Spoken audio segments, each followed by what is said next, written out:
Distinguished delegates to the world's Parliament of Religions, ladies and gentlemen, welcome to the afternoon session of the opening day today, the 11th of September, 1893. We now introduce you to Swami Vivekananda from India and request him to address us. Swami Vivekananda. Sisters and brothers of America,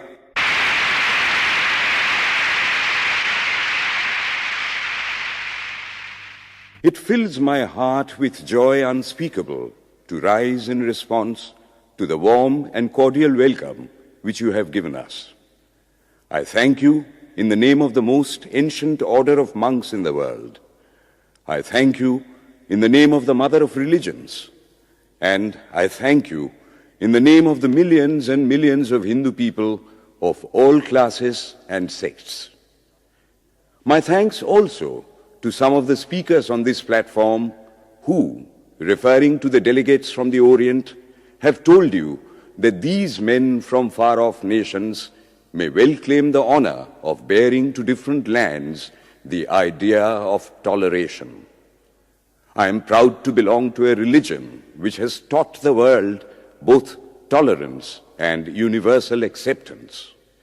We believe not only in universal toleration, but we accept all religions as true. I am proud to belong to a nation which has sheltered the persecuted and the refugees of all religions and all nations of the earth.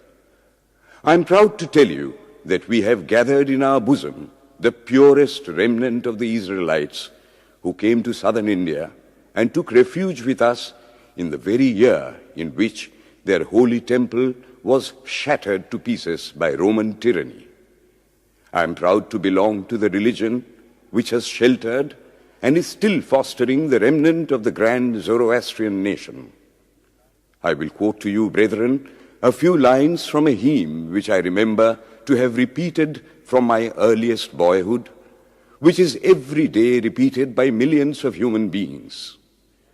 As the different streams, having their sources in different places, all mingle their water in the sea, so, O Lord, the different paths which men take through different tendencies, various though they appear, crooked or straight, all lead to Thee. The present convention, which is one of the most august assemblies ever held, is in itself a vindication, a declaration to the world of the wonderful doctrine preached in the Gita. Whosoever comes to me, through whatsoever form, I reach him. All men are struggling through paths which in the end lead to me.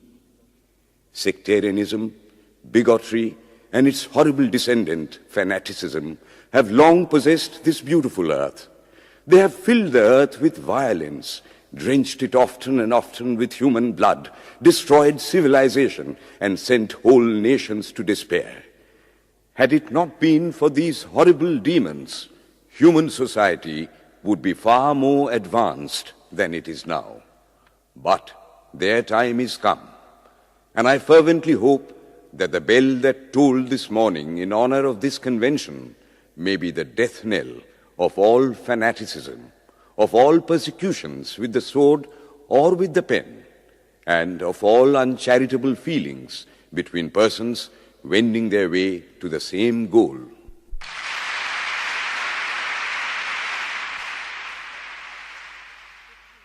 Ladies and gentlemen, on the agenda for today, the 15th of September, 1893, a galaxy of eminent speakers are scheduled to address us, and it gives us great pleasure to once again invite Swami Vivekananda to speak. His subject for today, Why We Disagree. I will tell you a little story. You have heard the eloquent speaker who has just finished say, "Let us cease from abusing each other," and he was very sorry that there should be always so much variance.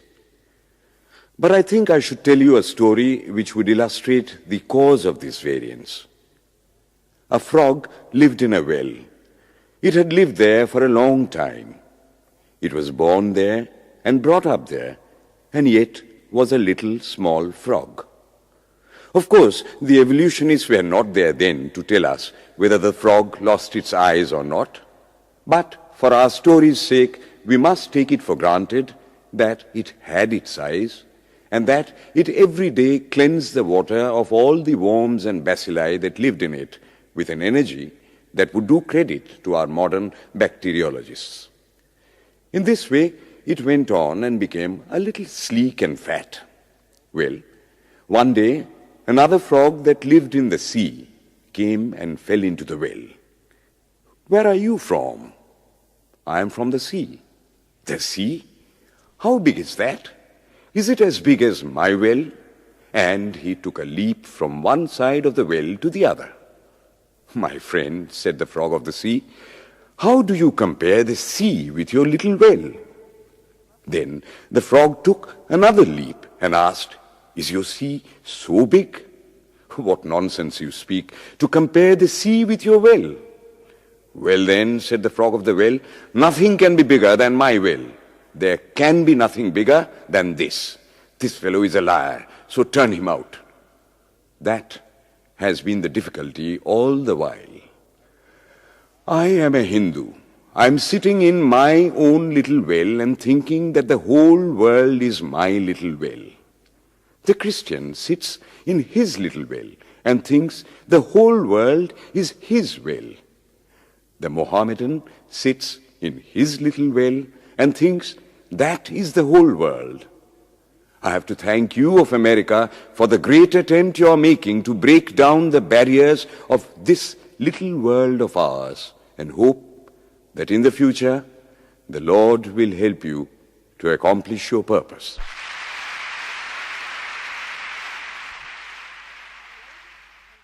Delegates and friends, today, the 19th of September, 1893, is the 9th day of the World's Parliament of Religions.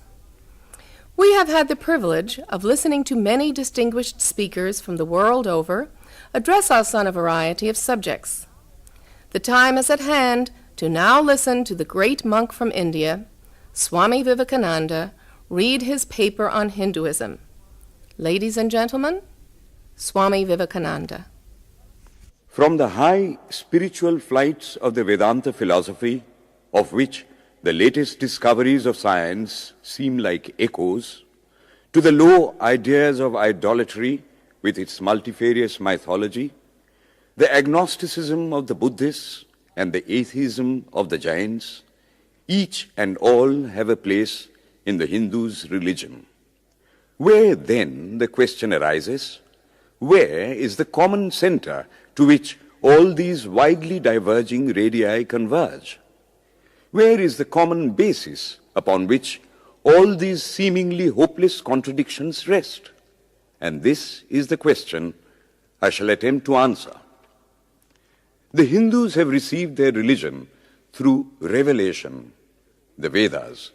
They hold that the Vedas are without beginning and without end. It may sound ludicrous to this audience how a book can be without beginning or end. But by the Vedas, no books are meant. They mean the accumulated treasury of spiritual laws discovered by different persons in different times. Just as the law of gravitation existed before its discovery and would exist if all humanity forgot it, so is it with the laws that govern the spiritual world. The moral, ethical, and spiritual relations between soul and between individual spirits and the Father of all spirits were there before their discovery and would remain even if we forgot them. The discoverers of these laws are called rishis, and we honor them as perfected beings. I'm glad to tell this audience that some of the very greatest of them were women. Here it may be said that these laws, as laws, may be without end, but they must have had a beginning. The Vedas teach us that creation is without beginning or end. Science is said to have proved that the sum total of cosmic energy is always the same. Then, if there was a time when nothing existed, where was all this manifested energy? Some say it was in a potential form in God. In that case, God is sometimes potential and sometimes kinetic, which would make him mutable. Everything mutable is a compound, and everything compound must undergo that change which is called destruction. So, God would die, which is absurd. Therefore, there never was a time when there was no creation. If I may be allowed to use a simile, creation and creator are two lines without beginning and without end, running parallel to each other. God is the ever-active providence by whose power systems after systems are being evolved out of chaos, made to run for a time and again destroyed. This is what the Brahmin boy repeats every day. The sun and the moon the Lord created like the suns and moons of previous cycles. And this agrees with modern science. Here I stand, and if I shut my eyes and try to conceive my existence, what is the idea before me? The idea of a body. Am I then nothing but a combination of material substances? The Vedas declare, no. I am a spirit living in a body. I am not the body. The body will die, but I shall not die. Here am I in this body. It will fall, but I shall go on living. I had also a past. The soul was not created, for creation means a combination, which means a certain future dissolution. If then the soul was created, it must die. Some are born happy, enjoy perfect health with beautiful body, mental vigor, and all wants supplied. Others are born miserable. Some are without hands or feet. Others, again, are idiots and only drag on a wretched existence. Why, if they are all created, why does a just and merciful God create one happy and another unhappy? Why is he so partial? Nor would it mend matters in the least to hold that those who are miserable in this life will be happy in a future one. Why should a man be miserable even here in the reign of a just and merciful God? In the second place, the idea of a creator God does not explain the anomaly, but simply expresses the cruel fiat of an all-powerful being. There must have been causes then, before his birth, to make a man miserable or happy, and those were his past actions. Are not all the tendencies of the mind and the body accounted for by inherited aptitude? Here are two parallel lines of existence, one of the mind, the other of matter. If matter and its transformations answer for all that we have, there is no necessity for supposing the existence of a soul. But it cannot be proved that thought has been evolved out of matter. And if a philosophical monism is inevitable, spiritual monism is certainly logical and no less desirable than a materialistic monism. But neither of these is necessary here. We cannot deny that bodies acquire certain tendencies from heredity, but those tendencies only mean the physical configuration through which a peculiar mind alone can act in a peculiar way. There are other tendencies peculiar to a soul caused by his past actions, and a soul with a certain tendency would, by the laws of affinity, take birth in a body which is the fittest instrument for the display of that tendency. This is in accord with science, for science wants to explain everything by habit, and habit is got through repetitions. So, repetitions are necessary to explain the natural habits of a newborn soul, and since they were not obtained in this present life, they must have come down from past lives. There is another suggestion. Taking all these for granted, how is it that I do not remember anything of my past life? This can be easily explained. I am now speaking in English. It is not my mother tongue. In fact, no words of my mother tongue are now present in my consciousness. But let me try to bring them up. And they rush in. That shows that consciousness is only the surface of the mental ocean, and within its depths are stored up all our experiences. Try and struggle. They would come up, and you would be conscious even of your past life. This is direct and demonstrative evidence. Verification is the perfect proof of a theory, and here is the challenge thrown to the world by the rishis. We have discovered the secret by which the very depths of the ocean of memory can be stirred up. Try it, and you would get a complete reminiscence of your past life. So then, the Hindu believes that he is a spirit. Him the sword cannot pierce, him the fire cannot burn, him the water cannot melt, him the air cannot dry. Is nowhere, but whose center is located in the body, and that death means the change of this center from body to body. Nor is the soul bound by the conditions of matter.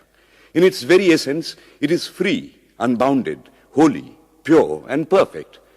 But somehow or other, it finds itself tied down to matter and thinks of itself as matter.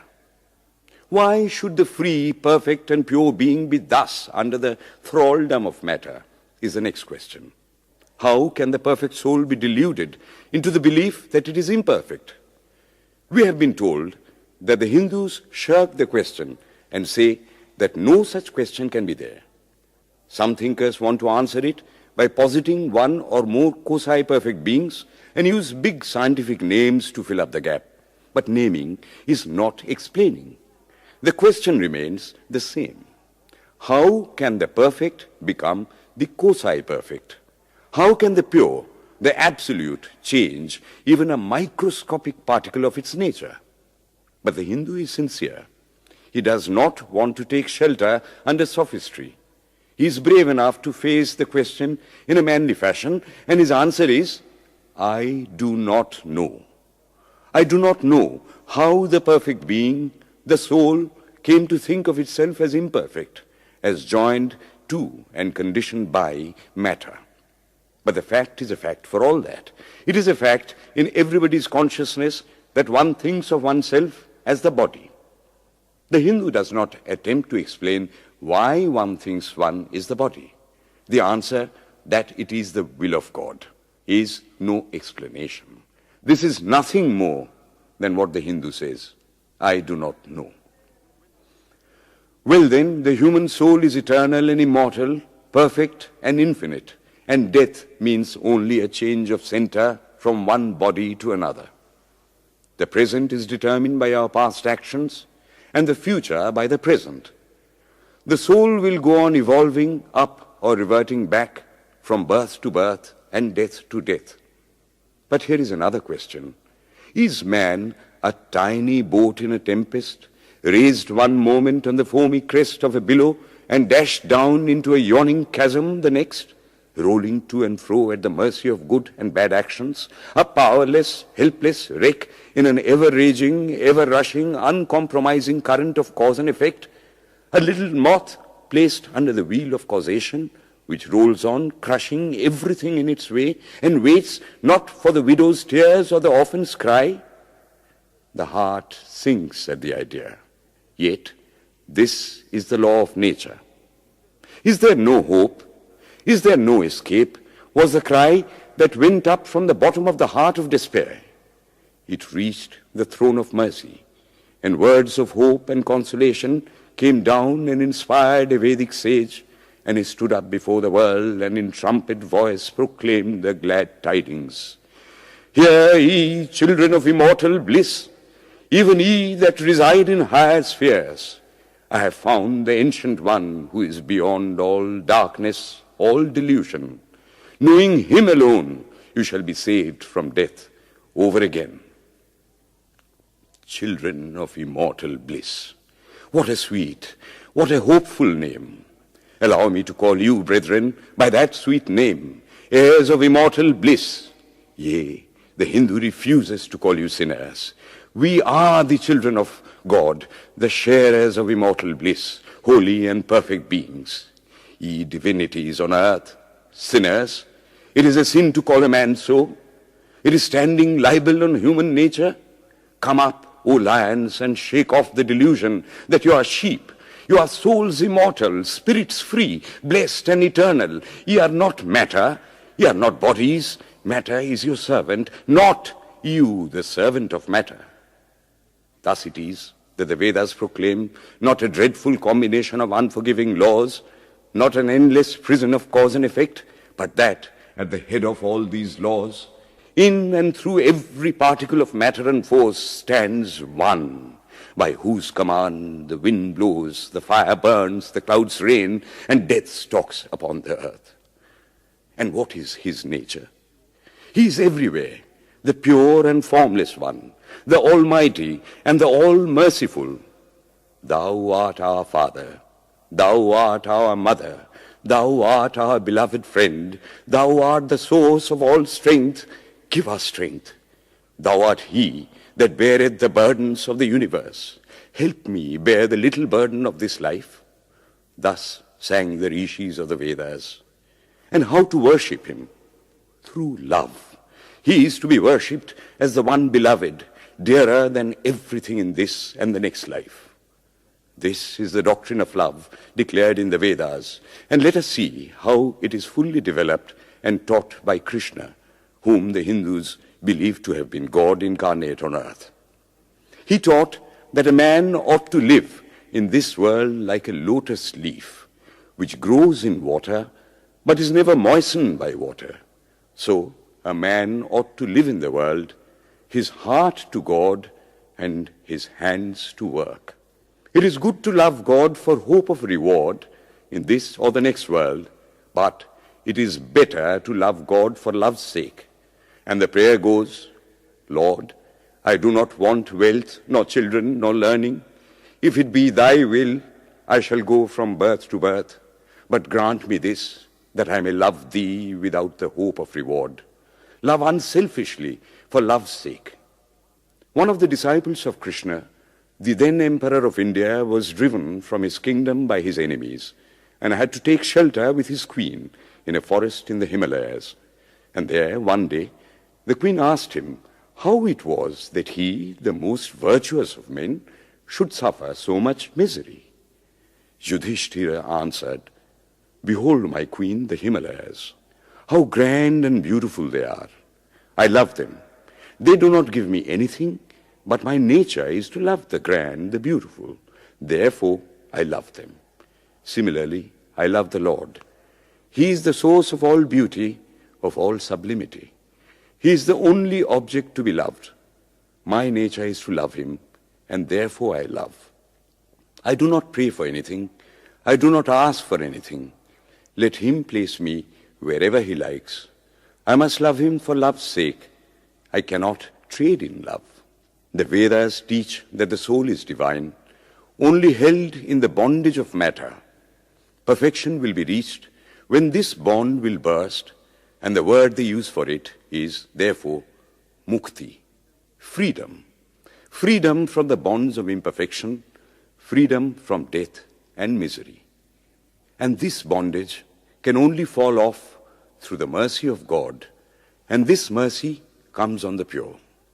So, purity is the condition of his mercy. How does that mercy act? He reveals himself to the pure heart. The pure and the stainless see God. Yea, even in this life. Then and then only, all the crookedness of the heart is made straight. Then all doubt ceases. He is no more the freak of a terrible law of causation. This is the very center, the very vital conception of Hinduism. The Hindu does not want to live upon words and theories. If there are existences beyond the ordinary, sensuous existence, he wants to come face to face with them. If there is a soul in him which is not matter, if there is an all-merciful universal soul, he will go to him direct. He must see him, and that alone can destroy all doubts. So, the best proof a Hindu sage gives about the soul, about God, is, I have seen the soul, I have seen God. And that is the only condition of perfection. The Hindu religion does not consist in struggles and attempts to believe a certain doctrine or dogma, but in realizing, not in believing, but in being and becoming. Thus, the whole object of their system is by constant struggle to become perfect, to become divine, to reach God and see God. And this reaching God, seeing God, becoming perfect, even as the Father in heaven is perfect, constitutes the religion of the Hindus. And what becomes of a man when he attains perfection? He lives a life of bliss infinite. He enjoys infinite and perfect bliss, having obtained the only thing in which man ought to have pleasure, namely God, and enjoys the bliss with God. So far, all the Hindus are agreed. This is the common religion of all the sects of India. But then, perfection is absolute, and the absolute cannot be two or three. It cannot have any qualities. It cannot be an individual.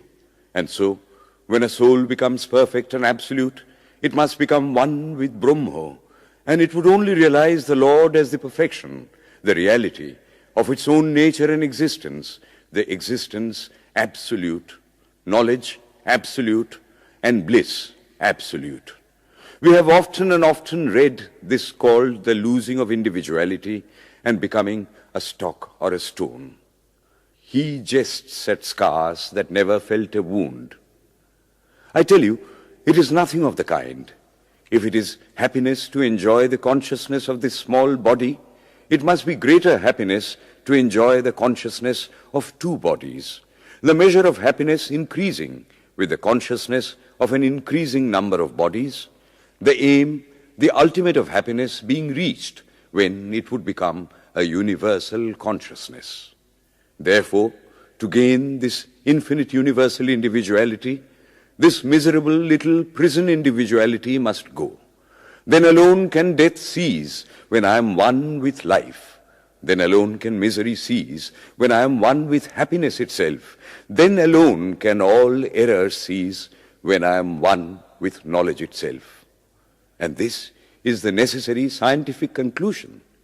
Science has proved to me that physical individuality is a delusion, that really my body is one little continuously changing body in an unbroken ocean of matter, and Advaita, or unity, is the necessary conclusion with my other counterpart, soul. Science is nothing but the finding of unity. As soon as science would reach perfect unity, it would stop from further progress, because it would reach the goal. Thus, chemistry could not progress farther when it would discover one element out of which all others could be made. Physics would stop when it would be able to fulfill its services in discovering one energy of which all the others are but manifestations. And the science of religion become perfect when it would discover Him who is the one life in a universe of death, Him who is the constant basis of an ever-changing world, one who is the only soul of which all souls are but delusive manifestations. Thus is it, through multiplicity and duality, that the ultimate unity is reached. Religion can go no farther. This is the goal of all science. All science is bound to come to this conclusion in the long run. Manifestation and not creation is the word of science today. And the Hindu is only glad that what he has been cherishing in his bosom for ages is going to be taught in more forcible language and with further light from the latest conclusions of science. Descend we now from the aspirations of philosophy to the religion of the ignorant. At the very outset, I may tell you that there is no polytheism in India. In every temple, if one stands by and listens, one will find the worshippers applying all the attributes of God, including omnipresence, to the images. It is not polytheism, nor would the name henotheism explain the situation. The rose, called by any other name, would smell as sweet. Names are not explanations. The tree is known by its fruits. When I have seen amongst them that are called idolaters, men, the like of whom, in morality and spirituality and love, I have never seen anywhere, I stop and ask myself, can sin beget holiness? Superstition is a great enemy of man, but bigotry is worse. Why does a Christian go to church? Why is the cross holy? Why is the face turned toward the sky in prayer? Why are there so many images in the Catholic Church? Why are there so many images in the minds of Protestants when they pray? My brethren, we can no more think about anything without a mental image than we can live without breathing. By the law of association, the material image calls up the mental idea and vice versa. This is why the Hindu uses an external symbol when he worships. He will tell you it helps to keep his mind fixed on the being to whom he prays. He knows, as well as you do, that the image is not God, is not omnipresent. After all, how much does omnipresence mean to almost the whole world? It stands merely as a word, a symbol. Has God superficial area? If not, when we repeat that word omnipresent, we think of the extended sky or of space. That is all. As we find that somehow or other, by the laws of our mental constitution, we have to associate our ideas of infinity with the image of the blue sky or of the sea, so we naturally connect our idea of holiness with the image of a church, a mosque, or a cross. The Hindus have associated the ideas of holiness, purity, truth, omnipresence, and such other ideas with different images and forms. But with this difference, that while some people devote their whole lives to their idol of a church and never rise higher, because with them religion means an intellectual assent to certain doctrines and doing good to their fellows, the whole religion of the Hindu is centered in realization. Man is to become divine by realizing the divine. Idols or temples or churches or books are only the supports, the helps of his spiritual childhood, but on and on he must progress. He must not stop anywhere. External worship, material worship, say the scriptures, is the lowest stage. Struggling to rise high, mental prayer is the next stage. But the highest stage is when the Lord has been realized. Mark, the same earnest man who is kneeling before the idol tells you, him the sun cannot express, nor the moon, nor the stars, the lightning cannot express him, nor what we speak of as fire. Through him they shine. But he does not abuse anyone's idol or call its worship sin. He recognizes in it a necessary stage of life. The child is father of the man. Would it be right for an old man to say that childhood is a sin or youth is a sin? If a man can realize his divine nature with the help of an image, would it be right to call that a sin? Nor, even when he has passed that stage, should he call it an error. To the Hindu, man is not traveling from error to truth, but from truth to truth, from lower to higher truth. To him, all the religions, from the lowest fetishism to the highest absolutism, mean so many attempts of the human soul to grasp and realize the infinite, each determined by the conditions of its birth and association, and each of these marks a stage of progress. And every soul is a young eagle soaring higher and higher, gathering more and more strength till it reaches the glorious sun. Unity in variety is the plan of nature, and the Hindu has recognized it. Every other religion lays down certain fixed dogmas and tries to force society to adopt them.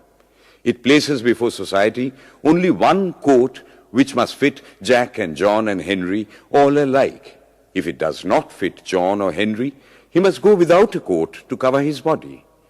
The Hindus have discovered that the absolute can only be realized or thought of or stated through the relative, and the images, crosses and crescents are simply so many symbols, so many pegs to hang spiritual ideas on. It is not that this help is necessary for everyone, but those that do not need it have no right to say that it is wrong, nor is it compulsory in Hinduism. One thing I must tell you, idolatry in India does not mean anything horrible. It is not the mother of harlots. On the other hand, it is the attempt of undeveloped minds to grasp high spiritual truths. The Hindus have their faults, they sometimes have their exceptions, but mark this, they are always for punishing their own bodies and never for cutting the throats of their neighbors. If the Hindu fanatic burns himself on the pyre, he never lights the fire of inquisition. And even this cannot be laid at the door of his religion any more than the burning of witches can be laid at the door of Christianity. To the Hindu, then, the whole world of religions is only a traveling, a coming up of different men and women through various conditions and circumstances to the same goal. Every religion is only evolving a God out of the material man, and the same God is the inspirer of all of them. Why, then, are there so many contradictions? They are only apparent, says the Hindu. The contradictions come from the same truth, adapting itself to the varying circumstances of different natures. It is the same light coming through glasses of different colors, and these little variations are necessary for purposes of adaptation. But in the heart of everything, the same truth reigns. The Lord has declared to the Hindu in his incarnation as Krishna, I am in every religion as the thread through a string of pearls. Wherever thou seest extraordinary holiness and extraordinary power raising and purifying humanity, know thou that I am there. And what has been the result? I challenge the world to find throughout the whole system of Sanskrit philosophy any such expression as that the Hindu alone will be saved and not others. Says Vyasa, we find perfect men even beyond the pale of our caste and creed. One thing more, how then can the Hindu, whose whole fabric of thought centers in God, believe in Buddhism, which is agnostic, or in Jainism, which is atheistic? The Buddhists or the Jains do not depend upon God, but the whole force of their religion is directed to the great central truth in every religion, to evolve a God out of man. They have not seen the Father, but they have seen the Son, and he that hath seen the Son hath seen the Father also. This, brethren, is a short sketch of the religious ideas of the Hindus. The Hindu may have failed to carry out all his plans, but if there is ever to be a universal religion, it must be one which will have no location in place or time, which will be infinite like the God it will preach, and whose sun will shine upon the followers of Krishna and of Christ, on saints and sinners alike, which will not be Brahminic or Buddhistic, Christian or Mohammedan, but the sum total of all these, and still have infinite space for development, which in its Catholicity will embrace in infinite arms and find a place for every human being from the lowest groveling savage, not far removed from the brute, to the highest man towering by the virtues of his head and heart almost above humanity, making society stand in awe of him and doubt his human nature. It will be a religion which will have no place for persecution or intolerance in its polity, which will recognize divinity in every man and woman, and whose whole scope, whose whole force will be centered in aiding humanity to realize its own true divine nature. May he, who is the Brahma of the Hindus, the Ahura Mazda of the Zoroastrians, the Buddha of the Buddhists, the Jehovah of the Jews, the Father in heaven of the Christians, give strength to you to carry out your noble idea. The star arose in the east. It traveled steadily towards the west, sometimes dimmed and sometimes effulgent, till it made a circuit of the world. And now it is again rising on the very horizon of the east, the borders of the Sanpo, 1,000-fold more effulgent than it ever was before.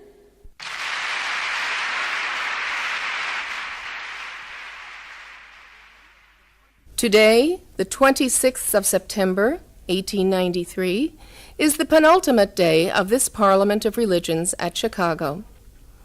We have listened to engrossing discourses on the religions and theologies of the participating countries in these past 2 weeks. In continuing the series, Swami Vivekananda will now speak on Buddhism, the fulfillment of Hinduism. The religion of the Hindus is divided into two parts, the ceremonial and the spiritual. The spiritual portion is specially studied by the monks. In that, there is no caste. A man from the highest caste and a man from the lowest may become a monk in India, and the two castes become equal. In religion, there is no caste. Caste is simply a social institution. When Buddha was teaching, Sanskrit was no more the spoken language in India. It was then only in the books of the learned. Some of Buddha's Brahmin disciples wanted to translate his teachings into Sanskrit, but he distinctly told them, "I am for the poor, for the people. Let me speak in the tongue of the people." And so, to this day, the great bulk of his teachings are in the vernacular of that day in India.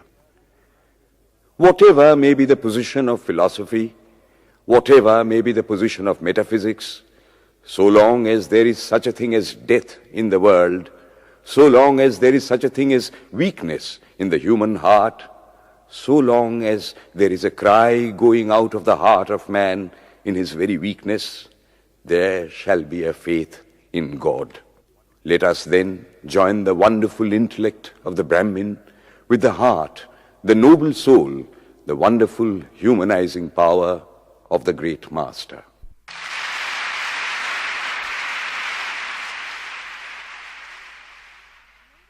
Ladies and gentlemen, in a short while from now, the World's Parliament of Religions at Chicago will come to a close. And this day, the 27th of September, 1893, will go down in history as a landmark for more reasons than one. It is in the fitness of things that we now call upon Swami Vivekananda from India to address this final session. The world's Parliament of Religions has become an accomplished fact, and the merciful Father has helped those who labored to bring it into existence and crowned with success their most unselfish labor. My thanks to those noble souls whose large hearts and love of truth first dreamt this wonderful dream and then realized it. My thanks to the shower of liberal sentiments that has overflowed this platform. My thanks to this enlightened audience for their uniform kindness to me and for their appreciation of every thought that tends to smooth the friction of religions. A few jarring notes were heard from time to time in this harmony. My special thanks to them, for they have, by their striking contrast, made the general harmony the sweeter. Much has been said of the common ground of religious unity. I am not going just now to venture my own theory, but if anyone here hopes that this unity will come by the triumph of any one of the religions and the destruction of the others, to him I say, brother, yours is an impossible hope. Do I wish that the Christian would become Hindu? God forbid. Do I wish that the Hindu or Buddhist would become Christian? God forbid. The seed is put in the ground, and earth and air and water are placed around it. Does the seed become the earth or the air or the water? No. It becomes a plant. It develops after the law of its own growth, assimilates the air, the earth, and the water, converts them into plant substance, and grows into a plant. Similar is the case with religion. The Christian is not to become a Hindu or a Buddhist, nor a Hindu or a Buddhist to become a Christian, but each must assimilate the spirit of the others and yet preserve his individuality and grow according to his own law of growth. If the Parliament of Religions has shown anything to the world, it is this. It has proved to the world that holiness, purity, and charity are not the exclusive possessions of any church in the world, and that every system has produced men and women of the most exalted character. In the face of this evidence, if anybody dreams of the exclusive survival of his own religion and the destruction of others, I pity him from the bottom of my heart and point out to him that upon the banner of every religion will soon be written, in spite of resistance, help and not fight, assimilation and not destruction, harmony and peace and not dissension.